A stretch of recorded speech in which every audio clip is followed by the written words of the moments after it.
Welcome once again in Vikas biology classes. Today I will talk about polymerase chain reaction PCR. तो PCR का principal क्या है, उसका procedure क्या है, उसको कैसे PCR रन कराते हैं और PCR रन करने के बाद वो जो PCR प्रोडक्ट है उसका हम एग्रोज जेल इलेक्ट्रोफोरेसिस करके उसका बैंड आपको शो करेंगे। और आज हम PCR मशीन के भी बारे में बात करेंगे जिसमें PCR रन कराते हैं। तो PCR मशीन यहाँ पे उसका नाम है थर्मल साइक्लर। ठीक है, बहुत तरह के PCR मशीन होती है, लेकिन हम आज थर्मल साइक्लर या थर्मोसाइक्लर भी बोलते हैं उसका फिगर या उसका प्रोसीजर में हम बताएंगे कि वो मशीन कैसी दिखती है और उसका क्या प्रोसीजर है, डिटेल में आज हम बात करेंगे। तो मैं हूँ Vikas Kumar. I did my graduation and post graduation from Banaras Hindu university and currently I am a PhD research scholar too in Banaras Hindu university and I have qualified several competitive examinations like CSIR NET, GATE, ARS NET and currently I am a INSPIRE fellow। तो PCR polymerase chain reaction ये जो है सबसे पहले ये जो technique है ये डेवलप हुआ था कैरी मुलिस के द्वारा इन 1983 में। तो ये क्या होता है, तो ये एक टेक्निक है for the selective amplification of specific target DNA sequence. तो पॉलीमरेज चेन रिएक्शन से हम क्या करते हैं कि किसी स्पेसिफिक टारगेट DNA को हम सेलेक्टिवली एम्प्लीफाई करते हैं। तो ये एक ऐसा टेक्निक है जिससे हम क्या करते हैं कि single copy of DNA molecule को हम मिलियंस कॉपी ऑफ DNA हम बना सकते हैं PCR के थ्रू। और ये पॉलीमरेज जो चेन ये PCR जो है ये रैपिड होता है, मतलब बहुत फास्ट होता है, इनएक्सपेंसिव मीन्स बहुत कॉस्टली नहीं होता है, वेरी सिंपल है and in vitro method of copying specific DNA sequence. और इन विट्रो है मतलब आउटसाइड द सेल या आर्टिफिशियल कंडीशन में हम किसी भी DNA को एम्प्लीफाई करते हैं। तो पॉलीमरेज चेन रिएक्शन PCR को रन कराने के लिए हमें कुछ कंपोनेंट की ज़रूरत होती है, कुछ मेजर कंपोनेंट्स हैं, बहुत सारे कंपोनेंट हैं, उसको हम प्रोसीजर में बात करेंगे। तो मेजर जो कंपोनेंट है उसके बारे में हम थोड़ा बात करते हैं। तो मेजर कंपोनेंट जो PCR के लिए चाहिए वो है आपका पहला कंपोनेंट है प्राइमर, और दूसरा कंपोनेंट है DNTP मिक्सर, तीसरा कंपोनेंट है टेम्पलेट DNA और चौथा कंपोनेंट है आपका टैग DNA पॉलीमरेज। तो पहला कंपोनेंट है प्राइमर। तो प्राइमर क्या होता है कि ये वेरी स्पेसिफिक होता है और 15 to 25 nucleotide long and complementary to the target sequence. तो जो टारगेट सीक्वेंस हमें जिसको एम्प्लीफाई करना है तो वो टारगेट सीक्वेंस का जहाँ से इनिशिएशन होता है वहाँ पे प्राइमर जाके बाइंड करता है, और वो जो प्राइमर होता है टारगेट सीक्वेंस के कम्प्लीमेंट्री होता है। और एक प्राइमर को बहुत शॉर्ट नहीं होना चाहिए और बहुत लॉन्ग नहीं होना चाहिए। प्राइमर जो है 2 टाइप्स के होते हैं, एक फॉरवर्ड प्राइमर होता है और एक रिवर्स प्राइमर होता है। तो फॉरवर्ड प्राइमर को F से डिनोट करते हैं और रिवर्स प्राइमर को R से डिनोट करते हैं। और हमें किसकी ज़रूरत पड़ेगी, DNTP मिक्सर की ज़रूरत पड़ती है किसी भी DNA को एम्प्लीफाई करने के लिए। तो DNTP मिक्सर में आपके 4 तरह के डीऑक्सी न्यूक्लियोसाइड ट्राइफॉस्फेट हमें चाहिए। तो डीऑक्सी एडेनोसिन ट्राइफॉस्फेट मतलब deoxy ATP, deoxy CTP cytosine, deoxy GTP guanine and deoxy thymine triphosphate. तो सबका ट्राइफॉस्फेट है, एडेनिन का, साइटोसिन का ट्राइफॉस्फेट है, ग्वानिन का और थाइमिन का। इसकी ज़रूरत पड़ेगी हमें। उसके अलावा और क्या ज़रूरत पड़ेगी, टेम्पलेट DNA की। टेम्पलेट DNA का मतलब सैम्पल DNA जिसके पास टारगेट सीक्वेंस है जिसको हमें एम्प्लीफाई करना है, उसकी ज़रूरत पड़ेगी। तो प्राइमर हो गया, DNTP मिक्सर हो गया और टेम्पलेट DNA हो गया। उसके बाद लास्ट है लेकिन वेरी इंपॉर्टेंट है, तो टैग DNA पॉलीमरेज एंजाइम का रिक्वायरमेंट हमें चाहिए, क्योंकि जो PCR होता है पॉलीमरेज चेन रिएक्शन इसमें हमें हाई टेम्परेचर का रिक्वायरमेंट होता है। तो हाई टेम्परेचर पर जनरली जो नॉर्मल एंजाइम्स होते हैं वो सब क्या होते हैं, डीनेचर हो जाते हैं और उनकी एक्टिविटी लॉस हो जाती है। तो हमें हाई टेम्परेचर में ऐसा कोई एंजाइम चाहिए कि जो कि हाई टेम्परेचर पे भी वर्क कर सके। तो इसमें आपका मेनली है टैग डीएनए पॉलीमरेज एंजाइम। ऐसा एंजाइम है जो कि हाई टेम्परेचर पे भी एक्टिव होता है। तो ये है थर्मोस्टेबल एंजाइम है। इसका ये 94 डिग्री तक वर्क कर सकता है और इसका ऑप्टिमम वर्किंग टेम्परेचर है 80 डिग्री पे, मतलब इसकी 80 डिग्री पे इफिशियंसी सबसे अच्छी होगी। और ये टैग डीएनए पॉलीमरेज एंजाइम जो है वो ऑब्टेन होता है hot spring bacterium Thermus aquaticus से। तो ये ऐसा बैक्टीरियम है जो कि हाई टेम्परेचर पे ही पाया जाता है। तो इसी के अंदर ये एंजाइम होता है टैग डीएनए पॉलीमरेज। तो ये एंजाइम थर्मस एक्वेटिकस बैक्टीरिया से आइसोलेट किया गया है, जिसका यूज़ हम पॉलीमरेज चेन रिएक्शन में करते हैं। तो ये जो टैग डीएनए पॉलीमरेज है, टैग जो है थर्मस के जो जीनस से टी लिया गया है और स्पेसीज से एक क्यू लिया गया है, तो इसलिए होगा टैग डीएनए पॉलीमरेज एंजाइम। तो इसके अलावा और कुछ थर्मोस्टेबल पॉलीमरेज एंजाइम है जो कि दूसरे बैक्टीरियम के द्वारा आइसोलेटेड हैं, दूसरे बैक्टीरियम से आइसोलेटेड हैं, जिसमें आपको बहुत सारी ये 2-3 हमने एग्जांपल यहाँ पे दिखाया है कि some other thermostable DNA polymerase currently used in PCR. तो इसके अलावा टैग डीएनए पॉलीमरेज के अलावा ये 3 और अनदर डीएनए पॉलीमरेज हैं जो कि पीसीआर में यूज़ होते हैं। तो इसमें है पीएफयू जो कि ऑब्टेंड है पायरोकोकस फ्यूरियोसस बैक्टीरियम से। बीएसटीई ये ऑब्टेंड है बैसिलस स्टीयरोथर्मोफिलस से। और टीटीएच थर्मस थर्मोफिलस से ऑब्टेंड है। तो यहाँ पे भी देखेंगे कि जीनस से यहाँ पे पी लिया गया है और स्पेसीज से एफयू लिया गया है। तो पीएफयू पायरोकोकस फ्यूरियोसस बैक्टीरियम से ये डेराइव्ड है। उसके बाद यहाँ पे देखेंगे कि बैसिलस का बी है जीनस का और स्पेसीज का एसटी बीएसटीई है।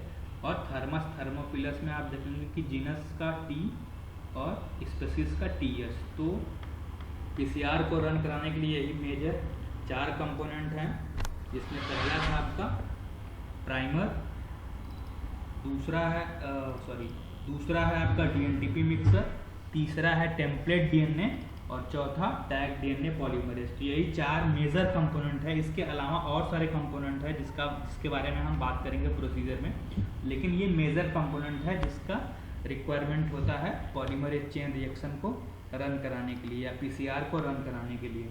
तो अब हम आगे के लेक्चर में हम बात करेंगे क्या प्रोसीजर है, कैसे हम इसको सेट करते हैं पीसीआर रन कराने के लिए।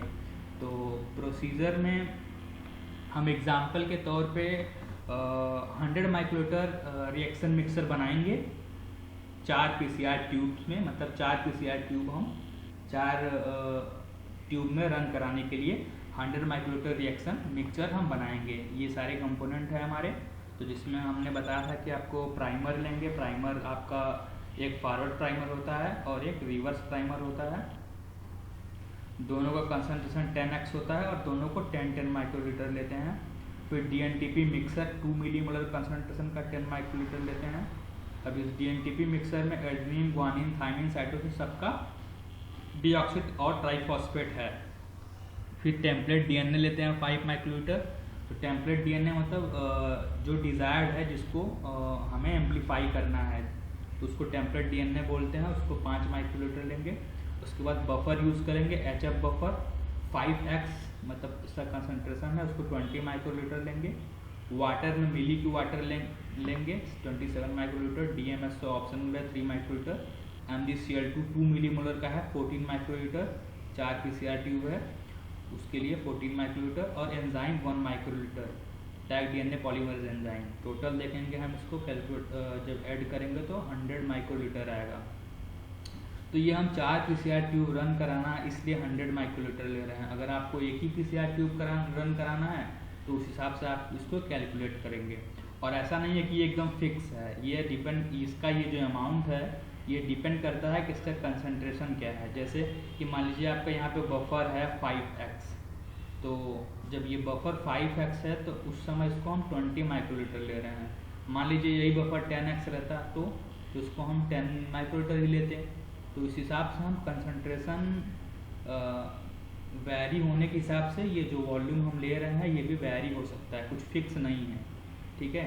तो ये हम मेनली एग्जांपल के तौर पर 100 माइक्रोलीटर रिएक्शन मिक्सर बना रहे हैं फॉर 4 PCR ट्यूब में रन कराने के लिए। तो ये 100 माइक्रोलीटर हमने सारे कंपोनेंट को ले लिया, इसको बोलते हैं रिएक्शन मिक्सर।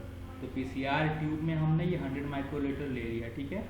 अब इसको हम क्या करेंगे कि 4 ट्यूब के लिए है तो 4 PCR ट्यूब में हम इसको डिवाइड कर देंगे। 4 PCR ट्यूब में आप सोचेंगे कि 100 है और 4 PCR ट्यूब पर 25 माइक्रोलीटर लेना चाहिए था, लेकिन इन्होंने 24 ही क्यों लिया है? तो मैं 24 इसलिए लिया हूँ कि जब आप इसको डिवाइड करते हैं तो पाइपेटिंग करने में कुछ एरर होते हैं। तो उस एरर तो कभी कभी ऐसा होता है कि लास्ट वाले PCR ट्यूब में कुछ अमाउंट कम हो सकता है पाइपेटिंग एरर की वजह से। तो इसलिए हम 24 माइक्रोलीटर ले रहे हैं ताकि सब में लगभग इक्वल अमाउंट हो जाए। तो ये PCR ट्यूब में जो 100 माइक्रोलीटर रिएक्शन था उसको 4 रिएक्शन मिक्सर को 4 PCR ट्यूब में हमने डिवाइड कर दिया। ये आप देखिए, ये है थर्मल साइक्लर, एक PCR मशीन है जिसमें हम PCR रन करते हैं। इसका मेन फंक्शन यही है कि अभी आगे हम बताएंगे कि PCR रिएक्शन कैसे होता है, उसमें क्या क्या होता है। तो डीनेचुरेशन पहला स्टेप होता है, डीनेचुरेशन, दूसरा स्टेप होता है एनेलिंग और तीसरा स्टेप होता है एक्सटेंशन। तो डीनेचुरेशन के लिए कुछ अलग टेम्परेचर चाहिए, एनेलिंग के लिए कुछ अलग टेम्परेचर चाहिए और एक्सटेंशन के लिए कुछ अलग टेम्परेचर चाहिए। तो ये मशीन का बस वही काम है कि वो एक स्पेसिफिक टाइम के लिए एक स्पेसिफिक टेम्परेचर जो चाहिए वो प्रोवाइड करती है, और इस मशीन में कुछ नहीं होता है। बस सिंपली ये क्या करता है कि कुछ टाइम के लिए जो भी हम फिक्स करते हैं स्पेसिफिक टाइम, उस स्पेसिफिक टाइम में उसको उतना टेम्परेचर बस मेंटेन करने का काम करता है। तो ये है थर्मल साइक्लर मशीन है, इसको PCR मशीन कहते हैं। तो इसमें देखेंगे ये जो एरो दिख रहा है, तो यहाँ पे आपका PCR ट्यूब को रखने के लिए स्टैंड है। तो यहाँ पे हम ये चारों PCR ट्यूब को अगल बगल ऐसे लाइन से रख देंगे। यहाँ पे ये डिस्प्ले आपको दिख रहा होगा, इस डिस्प्ले में हम इन बटन्स की मदद से हम प्रोग्राम सेट करते हैं। हम प्रोग्राम सेट करते हैं कि हमें कितना टेम्परेचर चाहिए डीनेचुरेशन के लिए, कितना टेम्परेचर चाहिए एनीलिंग के लिए और कितना टेम्परेचर चाहिए एक्सटेंशन के लिए। तो उस हिसाब से इस डिस्प्ले को हमने इनलार्ज करके आपको दिखाया है कि देखिए कैसे कैसे टेम्परेचर इसमें है। तो शुरू में 95 डिग्री सेंटीग्रेड टेम्परेचर रखते हैं 5 मिनट के लिए। जो पहला स्टेप होता है उसमें क्या होता है कि सारे जो भी DNA है उनका 95 डिग्री सेंटीग्रेड पे क्या होता है कि हाइड्रोजन बॉन्ड ब्रेक हो जाता है और दोनों सेपरेट जो है, दोनों स्ट्रैंड जो है एक दूसरे से सेपरेट हो जाते हैं। फिर बाद में तो ये एक बार ये साइकिल चलती है। उसके बाद फिर 30 सेकंड्स के लिए 95 डिग्री सेंटीग्रेड, फिर 30 सेकंड्स के लिए 58 डिग्री सेंटीग्रेड और फिर 1 मिनट के लिए 72 डिग्री सेंटीग्रेड। और यहाँ पे आपको लास्ट में थोड़ा ब्लर है इमेज, तो यहाँ पे भी आपको 72 डिग्री है 5 मिनट के लिए। लास्ट में वो देते हैं 5 मिनट्स के लिए टेम्परेचर हम सेट करते हैं ताकि जो भी एक्सटेंशन नहीं हो पाया हो कम्प्लीटली एक्सटेंशन हो जाए, उसमें कंप्लीट DNA बना ले।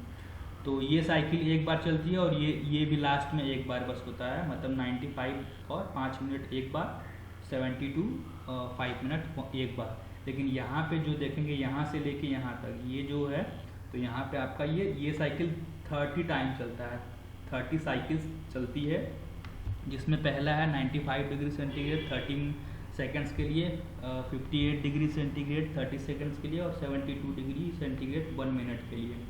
तो ये साइकिल बार बार चलेगी। तो ये हो गया आपका डीनेचुरेशन, एनीलिंग और extension. Denaturation 95 degree centigrade for 30 seconds. तो इस मशीन में क्या होगा कि 30 सेकेंड्स के लिए 95 डिग्री सेंटीग्रेड टेम्परेचर हो जाएगा। तो उस समय क्या होगा कि डीनेचुरेशन हो जाएगा जो भी हमारा सेगमेंट है DNA का। उसके बाद इसी PCR मशीन में फिर टेम्परेचर कितना हो जाएगा, 58 डिग्री सेंटीग्रेड हो जाएगा 30 सेकेंड्स के लिए। उस टाइम क्या होगा कि जो भी प्राइमर है वो सब क्या होगा, एनील हो जाएगा, प्राइमर एनीलिंग हो जाएगा। आगे रिएक्शन में आपको हम बताएंगे।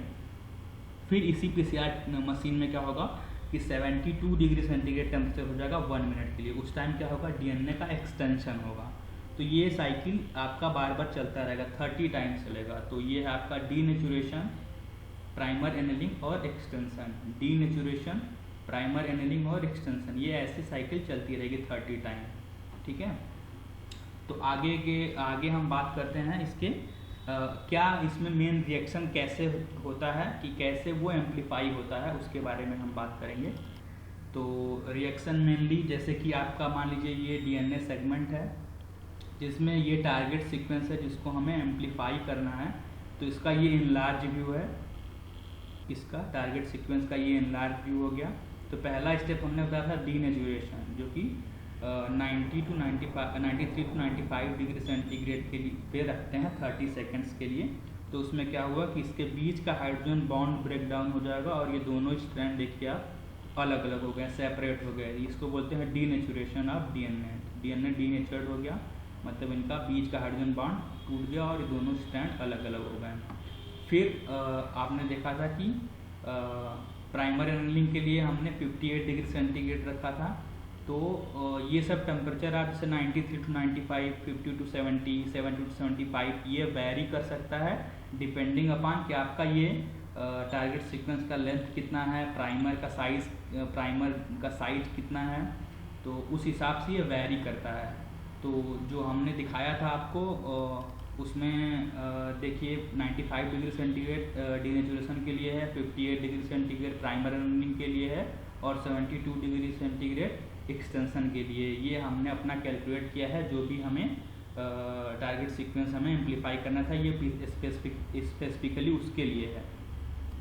तो ये वेरी कर सकता है डिपेंडिंग अपॉन क्या उसका साइज है, टारगेट सीक्वेंस का प्राइमर का क्या साइज है, प्राइमर का लेंथ क्या है। तो पहला था डीनेचुरेशन, तो 93 to 95 डिग्री सेंटीग्रेड हो सकता है, तो उसमें दोनों स्टैंड अलग हो गया। सेकंड स्टेप है प्राइमर एनेलिंग, जो 50 to 70 डिग्री सेंटीग्रेड हो सकता है। इसमें देखिए आप एक स्मॉल सेगमेंट ऑफ डीएनए आएगा, जो कि जो भी टारगेट सीक्वेंस है उसके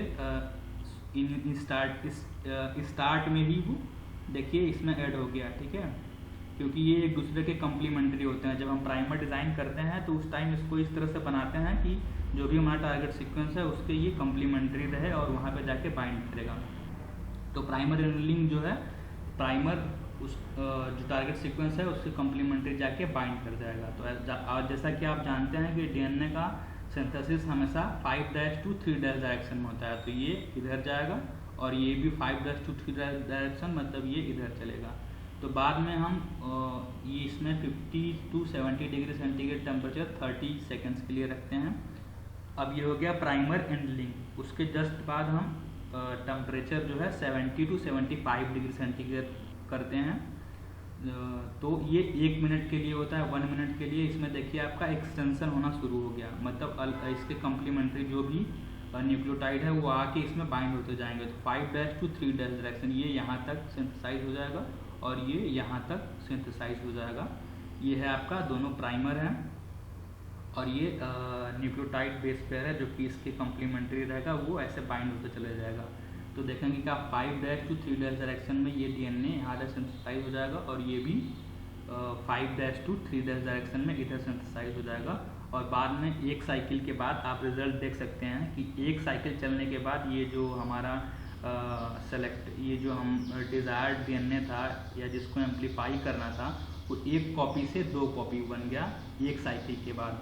तो ये साइकिल हमने बताया था आपको, डीनेचुरेशन, प्राइमर एनेलिंग और एक्सटेंशन, ये 25 से 25 to 30 साइकिल चलती है और उसमें 2 to 3 आवर टाइम लगता है।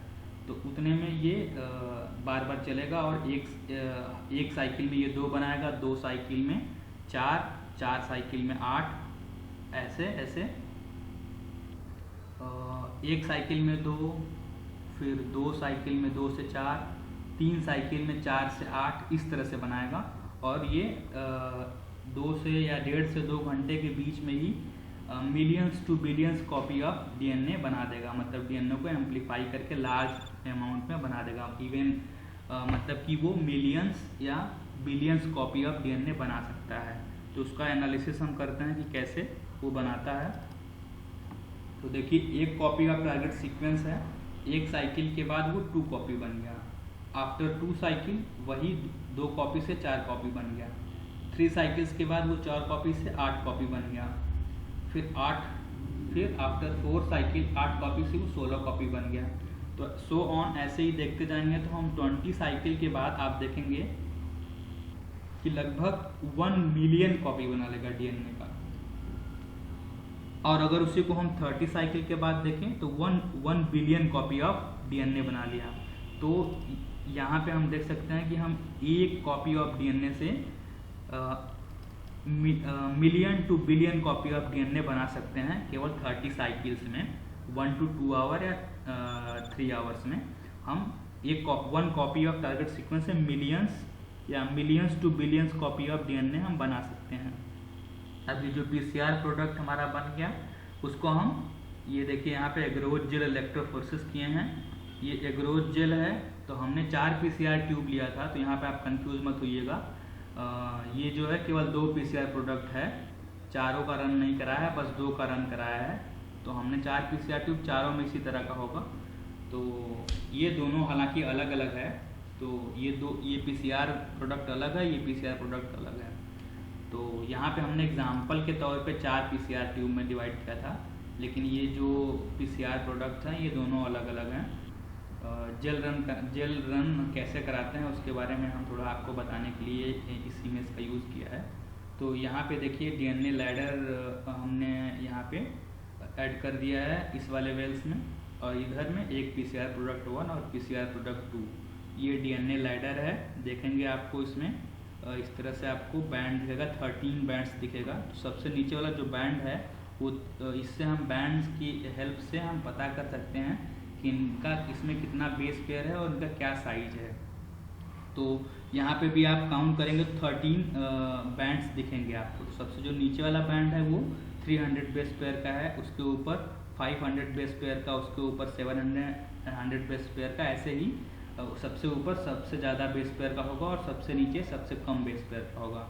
तो इस डीएनए लैडर की से कंपेयर करके हम पता लगा सकते हैं कि हमारा जो पीसीआर प्रोडक्ट है वो कितना बेस पेयर का है या उसका कितना साइज है।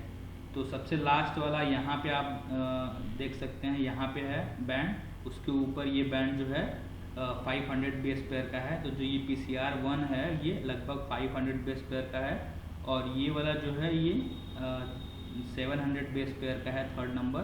तो 1 2 3, तो ये वाला जो पीसीआर प्रोडक्ट है ये लगभग 700 बेस पेयर का है। तो जेल रन करा के हम पता लगा सकते हैं कि वो कितने बेस पेयर का है या कितना उसका साइज है।